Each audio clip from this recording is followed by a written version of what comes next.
ট্রেনের নিচে দুই চাকার মাঝখান থেকে বের হচ্ছে এক যুবক, আর এই চাকার মাঝখানে বসেই জীবনের ঝুঁকি নিয়ে তিনি পাড়ি দিয়েছেন দীর্ঘ 250 কিলোমিটার পথ। ওই যুবককে ট্রেনের নিচ থেকেই উদ্ধার করা হয়েছে, কিন্তু কেন এভাবে জীবন হাতে নিয়ে ঝুঁকির যাত্রা?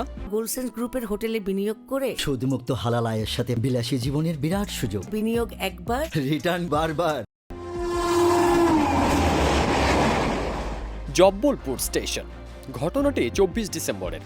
জানা গেছে, পুনে দানাপুর এক্সপ্রেস ট্রেন জব্বলপুর স্টেশনে দাঁড়িয়েছিল। রেলের কর্মীরা ট্রেনটিকে পরীক্ষা নিরীক্ষা করছিলেন। এক পর্যায়ে হঠাৎ কামরার নিচে এক কর্মীর চোখ আটকে যায়। দেখেন দুই চাকার মাঝখানে কিছু একটা আটকে রয়েছে। সেটি আর কিছু নয়, সেখানে আটকে রয়েছেন এক যুবক। সঙ্গে সঙ্গে রেলের চালককে সতর্ক করা হয়।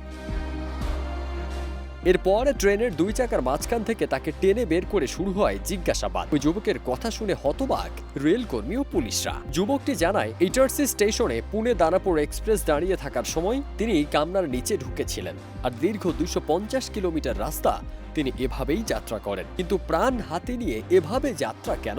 নাকি এর পেছনে অন্য কোনো কারণ আছে? রেল পুলিশের জিজ্ঞাসাবাদে ওই যুবক জানান, তার কাছে ট্রেনের টিকিট কেনার কোনো টাকা ছিল না, তাই এভাবে যাত্রা করার একটা উপায় বের করেছেন তিনি।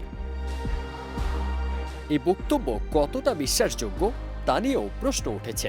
ওই যুবক কার সঙ্গে দেখা করতে গিয়েছিল সেসব নিয়ে কিছুই জানা যায়নি। তবে এমন ঝুঁকি নিয়ে ট্রেনের দুই চাকার মাঝখানে বসে যাত্রা করার জন্য তাকে গ্রেপ্তার করে রেল পুলিশ।